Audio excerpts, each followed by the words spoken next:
Well, hello and welcome to SoCal Prep Report. My name is Randy Rosenbaum. Tarek Fatal from SB Live will join me momentarily. We just had the city championships in baseball at Dodger Stadium.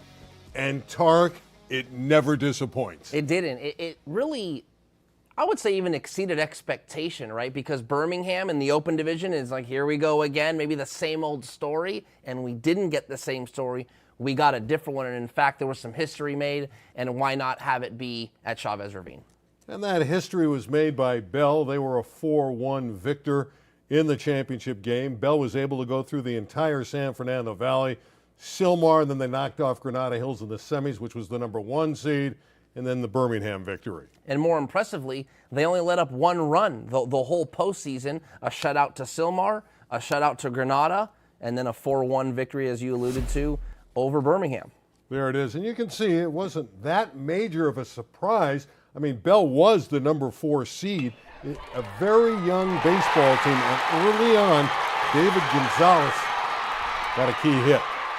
You know, that's what was so surprising about this. Yeah, you know, you have the seedings that make it like it's supposed to be close, but it's more so about the giant of Birmingham going down. Yeah, here's the Gonzalez hit that gave him the 1-0 lead.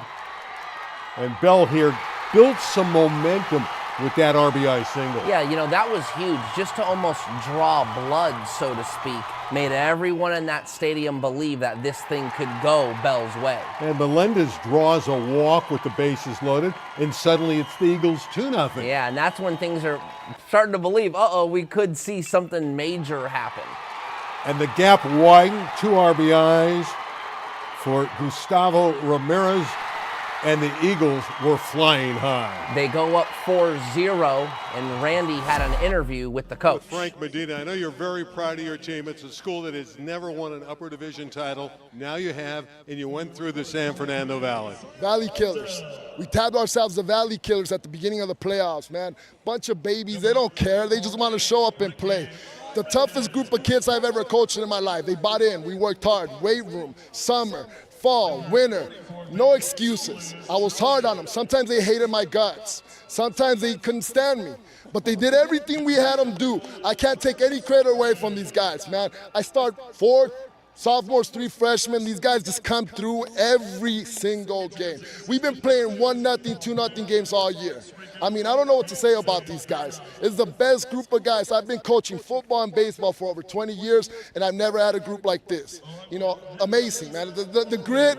No, we had our first baseman get stitches last night. We're in the hospital till 10.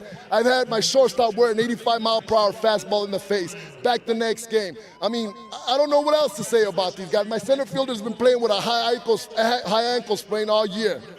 Like, man, you see it. We don't belong here. We don't belong here. I think you do belong here. Yeah, we sure do now. What was going through your mind in the last inning when Birmingham was starting to rally? Granada Hills rallied 5 innings, 3 bases loaded, 2 men on, 2 other innings. You saw these guys. They don't care. We're just going to get an out. We're just worried about the next out. And when we get that out, we're worried about the next out. And that's all we care about. We can get enough outs, we'll get out of any jam. Frank, congratulations. Thank you. Appreciate it. And they did get out of a big jam in the final inning. Birmingham did get a run, but it was limited in terms of just 1 because they had bases loaded. And again, this Bell team found a way.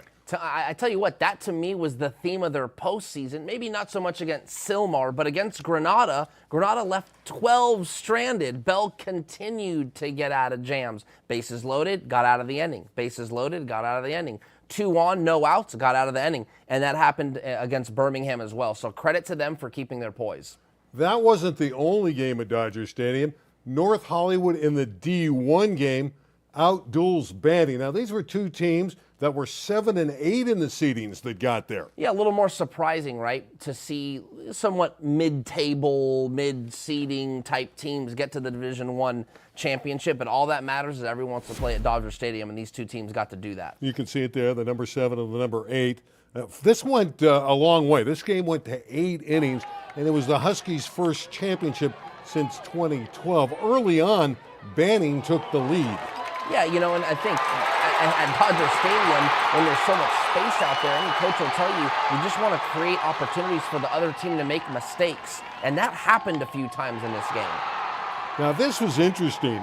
Runner leaving early from third base. It looked like Banning was going to stretch the advantage, but this runner's actually called out. The run didn't count. Right, so the umpire believes that the runner on third left early.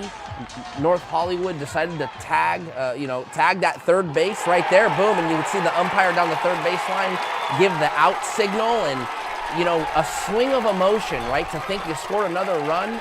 Oh wait, no, we didn't, and to get an out for North Hollywood. And then they enhanced their lead, built on it, just made it 2-0.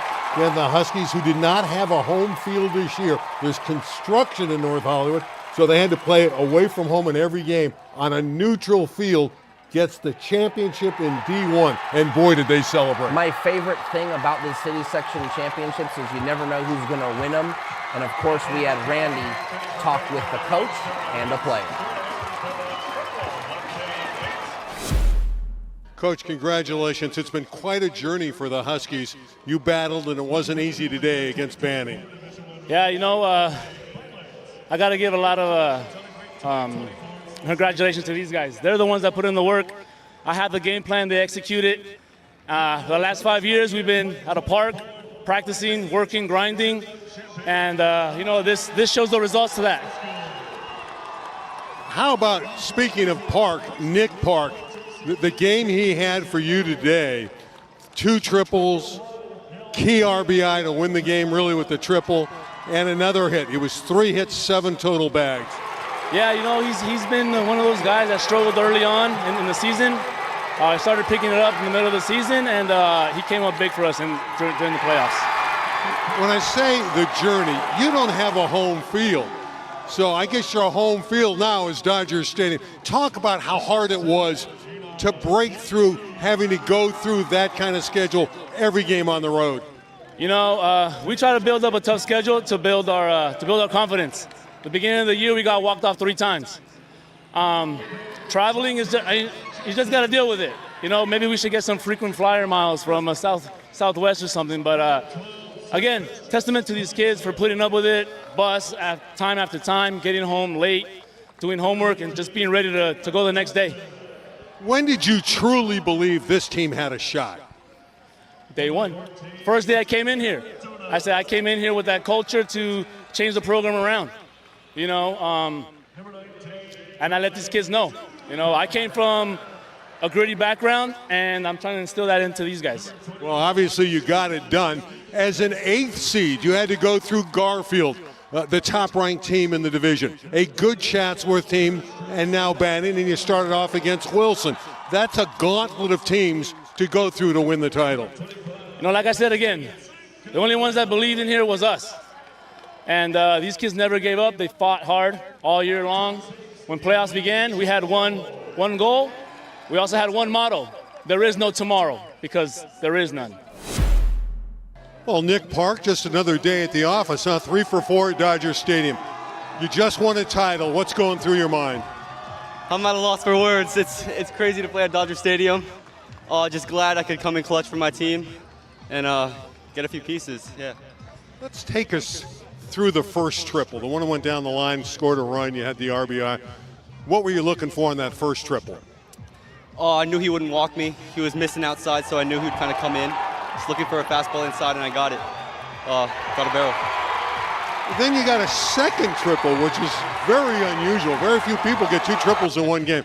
Take us through the second triple. It kind of got in on me, got jammed a little bit. Kind of just blooped it into right. I got by him, and I got my second triple. It's interesting, and I'll let you go. I know you struggled a little bit hitting the ball down the stretch, but to have a game like this in your final game has to feel so sweet. It feels amazing. I got the junior curse, but it kind of ended, I guess. So glad to be kind of hitting today. Congratulations. Thank you so much. There it is, 3-1. Another good story with the fact that they were road warriors. Listen, you can't deny the fact that one of their most famous alums was in the building. Come on. Well, here's your chance. Come on. I'm a Husky alumnus. And there we go. I also got to shower our producer, Larry Zavala, because he's from Bell. So Randy and Larry There it is. on the field There celebrating it is. together. That's awesome. Hey, you know, what a fun moment. Hey, nothing wrong with having a little school pride. Nothing wrong with that. And look, you got 2 alums proud to be champions that day at Dodger Stadium. What a cool moment. Yeah, I will say it was fun, and you find yourself as an alumnus rooting for your old school naturally. Division III baseball, University, to me, is not really a city power, but congratulations. They win a championship. Not easy over Lincoln 2-0. You can see a couple pitchers throwing a 3-hit shutout to get it done. Now that takes us to Division II. A rally to win it for Eagle Rock. Actually, they led early. They see Monroe go for 7 unanswered runs. They trail 8-5, and the Eagles come back. Got to stick to it. When there's so many moments in the season that are helping your team build to a moment, and what a great opportunity to have the key moment of the season in the championship game. And we happen to have the head coach with us, Moises De Leon. He's an interesting gentleman. He's coached a lot of different sports for Eagle Rock, and he brought with him his fine infielder and pitcher, Reilly Brousseu, who happens to be an outstanding quarterback for the Eagles football team. Gentlemen, welcome to the program. Coach, we'll start with you. First and foremost, congratulations. And second of all, what did go through your mind when you saw your team lose a lead, watch the Monroe Vikings score 7 unanswered runs, and suddenly you're trailing by a few runs in the middle of the game? That was a time we were actually worried a little bit. We came in pretty confident, and then when they made a run, we're like, oh man, they came to play as well. So we had to get composure and say, hey, let's get this done. We always play pitch by pitch, inning by inning, and that's what we just preached, and the kids got it done. Reilly, as a senior, is there something particular maybe you said, another senior, maybe it was an underclassman? Was there something particularly you remember that someone said that made you feel like, okay, we need to rally and get this lead back? Can you remember that moment? Yeah, going down 8-5 when we were up 5-1, it shocks. You're first in shock. So it was a team effort. We all got together and we're like, this is not how we're gonna end our season. We got to fight, and it's nothing new. The game before, it was a 2-1 game against a very good Port of LA team. We came back in the second to last inning to win that game to send us to the championship. So it was nothing new for us. We thought we thrived under pressure, so we loved it, and we just came up big when we needed to. Coach, we just saw these two teams celebrate Bell and North Hollywood at Dodger Stadium. You didn't have the luxury of playing at Dodger Stadium all season long. You were playing at a park. Talk about the trials and tribulations of playing road games and not having a nice facility even to play the championship game in. Our attitude was always, hey, give us a field and we're going to play. We've played at a park since I've been there. We play at Yosemite Park. It doesn't have a mound, so anytime that we would get a mound, we would get excited. Our pitchers were like, hey, okay, we have a mound. Now we're going to increase our velo, work on some other pitches. So our attitude was always, hey, just put us wherever and we're going to play. Reilly, tell the viewers a little bit about the kind of player you are, what position you play, how you like to position yourself or approach at bat. I know off air you were talking about, I know you play football, but we were talking about how you played baseball your whole life. Talk to us about that a little bit. Yeah, I mean, baseball, I've been playing baseball since I can imagine, remember playing. And it was just enjoy it. I think I've been playing, luckily, varsity baseball for Eagle Rock since I entered sophomore year. And I didn't have a lot of success senior year. I had a slump in the beginning. I mean, in the middle of the year, I went 0 for 16. And I've had success at Eagle Rock, and I'm very grateful for it. But learning to take a step back and just control what you can control and battling back from that was really hard. And it taught me how to be a better leader for other guys going through it on our team as well. Reilly, you had some huge games as an Eagle Rock quarterback, 515 yards and 6 touchdowns against Marshall. You threw for nearly 500 yards in another game. I think that was Lincoln on back-to-back weeks. So you threw for 1,000 yards in a 2-week period. You were selected to play in the LA Gridiron Classic. You throw the first touchdown of the game. What was that experience? And we're showing that touchdown right now. What was that experience like playing in this All-Star game? Oh, it was a great opportunity for me and all the other guys on both sides of the team. We enjoyed playing. I mean, that the South team had some guys on that team, and I remember actually before the touchdown pass, I actually got hit by one of the King Drew linebackers, and I mean, it was definitely a shock. But it was a great experience. I had a ton of fun, and it was definitely a great moment with Jake to catch that touchdown pass for the first one. Coach, athletes like Reilly playing multiple sports, how much do you enjoy coaching athletes that are multidimensional like that? I like them to get that experience. We don't run a year-round program, and I encourage them to go play other sports. I do like them to be well-rounded, and Reilly brings that to us, as well as other players. One of our other pitchers does basketball, and then we just come together and we say, hey, let's rally and do this baseball thing. And I think that's where we have leaders like Reilly that bring stuff from football, Jake Sugi that brings some from basketball, and they just bring this together, and we meshed well when we needed to. Coach, you've been around Eagle Rock for a long time. This is your first championship as a head coach. I know you were an assistant coach on a football team a couple decades ago that won a title. But what's it mean to you to bring a team together as the head mentor and win a title?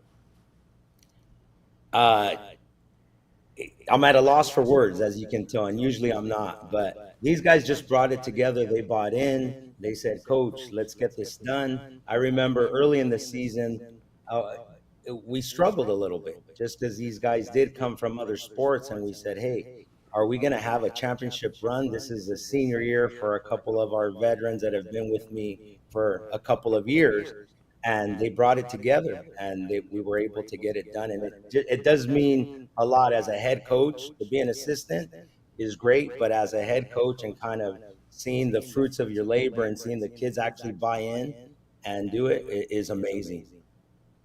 My last question for Reilly is actually another reflective type question. At what point in that season did you feel, and maybe in the postseason, maybe after a win or something like that, you felt, you know what, wait a minute, we could win a city title. This senior year could be really special. Was there a certain moment or game that made you guys feel like you could be city champions? Yeah, I mean, at the beginning of the season, me and one of my closest friends, the pitcher Devin Avila, we wanted this season bad.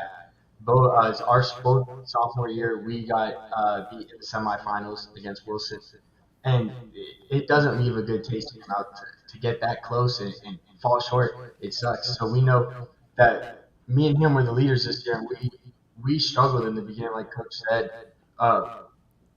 Me and Devin got into a little bit of an argument, and it brought us closer, and it brought the whole team closer.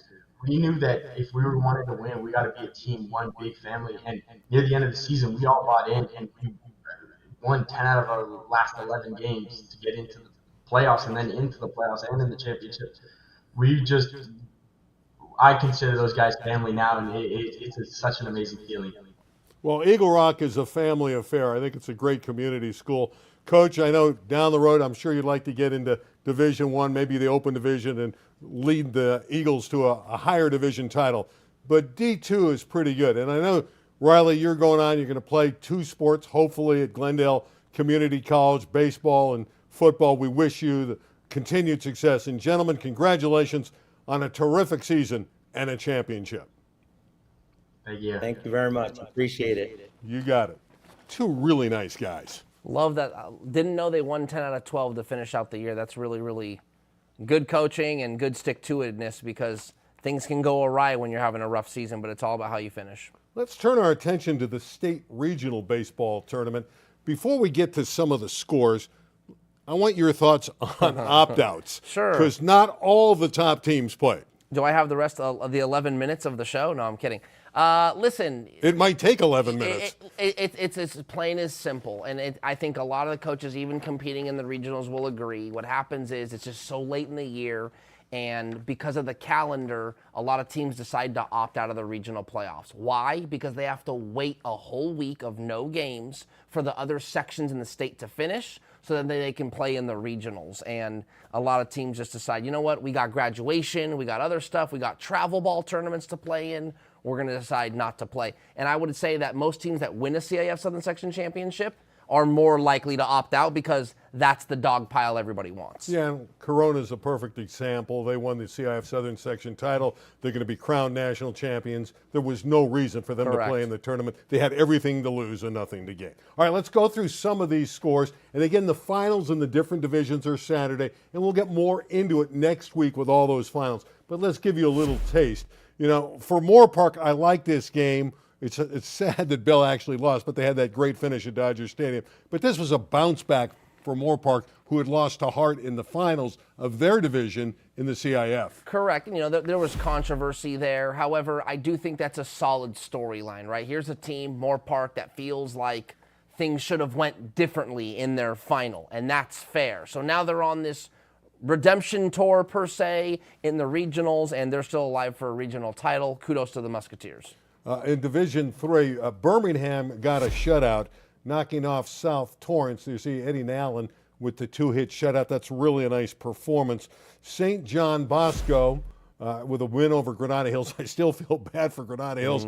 Postseason play, they struggled in the city section. Now they get an opportunity in the state regionals, and they fall short. Today, St. John Bosco knocked off Birmingham, so Birmingham's out. At least they can feel somewhat satisfied with the earlier victory over South Torrance. So that was nice. In Division 4 in the state, you see North Hollywood's another team that let down after winning at Dodger Stadium, losing 11-1. And now let's turn our attention to the D1 regional. That was Orange, Lutheran, and Santa Margarita. These are two really outstanding teams. Juggernaut teams, I would say. That Trinity League was the best league in Southern California this year. Usually the Mission League's right there, but they kind of had a down year. And so the Trinity League was probably the gauntlet of all leagues this year, and Orange Lutheran is one of those better teams. In fact, Orange Lutheran won the Trinity League. Yeah, and they're going to play La Mirada that knocked off a good Huntington Beach game. That had to be entertaining today, 10-8. Again, the title game, and you see their records is Saturday at 4 o'clock at Hart Park. So we wish those teams well. It figures to be a fun game. It'll be a fun game. There's no question that it'll be a good competitive game. But, of course, the big sore there is that Corona and Harvard Westlake, the Division I finalists, weren't even in the tournament. Opt-outs. Correct. It's like, you know. Got to get a state championship in there. I don't know exactly what it takes, and I know you didn't ask me, but I think if teams know that there's a state championship to play for, it will incentivize them to stay in because you want to be a state champion. The only thing uglier maybe than opt-outs is load management, but they're in the same. They're on the same team. Anyway, let's turn our attention to some of the softball. I felt good that Granada Hills came back, and Mormon pitched a great game. You can see that with the 13 Ks, 3-0 over San Marcos. Then Etowanda turned the tables on Granada earlier today, 1-0. Yeah, Granada Hills, like we said, we kind of felt bad about them a little bit. That was another team that got to the final and didn't. I think it took 14 innings, and Carson ended up winning. But listen, softball is great in Southern California, and there's more of it to still be played. And you can see who they're playing, which is Mater Dei Catholic. That's not the team from Santa Ana, but that's the team they'll meet in the championship game. All right, turn our attention to track and field.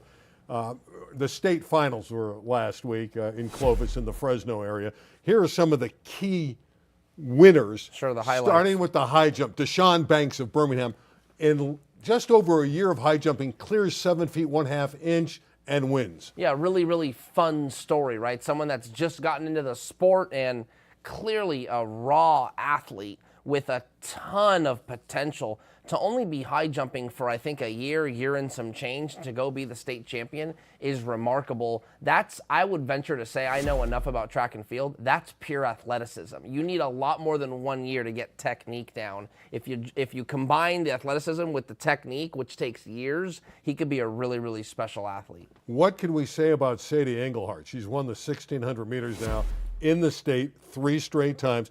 Just a shade over 4 minutes 32. You can add 0.6 to the end of the 32.06. And then you see the 100 meters. I always like to, underscore who's the fastest boy and girl. Brandon Arrington of Mount Miguel, but there's Jordan Coleman, Granada Hills runner-up. And in the girls' 100, Michaela Ward from Canyon in Santa Clarita. just ahead of Mia Flowers of Gardena Serra. Yeah, I mean, everyone always wants to know who the fastest is, and Jordan Coleman from Granada Hills, don't forget, he was the running mate of Dijon Stanley last year, and this is Coleman and Stanley were the anchors that won Granada the state championship last year, which was pretty remarkable, so good to see him back in his senior year with a nice performance. And again, Long Beach Poly, everything's in Long Beach when it comes to track. Long Beach Poly wins the boys team title. You can see, no shock, 11 titles since 2011. And then Long Beach Wilson repeat as the girls champion, and that's their 5th overall. Yeah, remarkable. Long Beach is where the track and field is. A ton of athletes come out of that school. No surprise. A lot of athletes come out of Warren High School, right around the corner from where we do the show in Downey. And Madden Imaleva is a great young quarterback. His brother was a fine quarterback, now at Tennessee, has committed to UCLA. He's going to play for Deshaun Foster. You know, the Bruins they're in the Big Ten now, Randy, so that's big-time football. Not to say that the Pac-12 wasn't. In fact, you could argue the Pac-12 was the best conference in college football this past year. Huskies got to the national championship. But anyway, neither here nor there. Imaleva is a great player, and I'm curious to see how he does under Deshaun Foster, who is a new coach. Yeah, Madden, 3,626 yards last year, 43 touchdowns, 4 interceptions. What a wonderful ratio. Yeah, you know, talented and efficient. What's a better combination than that at the quarterback position? And if you watch this show, you know that we always talk basketball with Tarek. So before we close, I got to talk about Nick Hameni of Harvard Westlake. Sure. Making the 18 and under national team. What a great accomplishment. It's not that surprising to me, and I think even you, Randy, if you're a local SoCal basketball person that's interested in SoCal basketball, you know Nick Hameni at Harvard Westlake. And I think what's nice and refreshing is that now the national pundits and analysts are starting to catch on. I was at the Hoop Hall Classic in January and saw Harvard Westlake play on national television against Ace Bailey and McCurchin of Georgia. And everyone was talking about Ace Bailey, and Nick Hameni played better than Bailey, and Harvard Westlake won. And so I just thought, man, if they can't see this talent right here in front of them, we got a problem, and maybe a little bit late than never, but finally they're starting to see how good he is. He will be, when he's done, when he's done with high school basketball, he will be a 5-star recruit. And now he's on the USA basketball team. Yeah, and he's going to play for Harvard Westlake again next year. Now, there's a guy at St. Francis that nearly made. That means 2 players from the Mission League. St. Francis guard Mozzie Mosley came on eyelash. He was one of the final cuts to make the team. Mozzie is super dynamic, different player, long, athletic, wiry. I don't know if you ever watched Justin Holiday play in high school, just long and just jumps out the gym. Mozzie a little bit more guard skill and kind of more play around the perimeter. But that's the kind of comp I think of, just someone that's so next level. And Justin obviously went and had a great career at Washington and is still in the NBA. So Mozzie Mosley is well on his way, despite not making the team. I know you have some breaking news about a player that's going to play in the Mission League. Notre Dame, the young man that's coming in. No. Oh, you're talking about Josiah Nance. I am. Okay. Threw you off with that one. There might be a little Mission League news next week. Tune in. But yeah, Josiah Nance, Heritage Christian freshman. We're talking a 6'5" freshman that was key in the rotation. That Heritage Christian team was 1 win away from the Division II state championship. Tay Simmons, Dylan Shaw, really, really good team. They all come back next year, except for Josiah Nance. He's going to play for Matt Sargent at Notre Dame.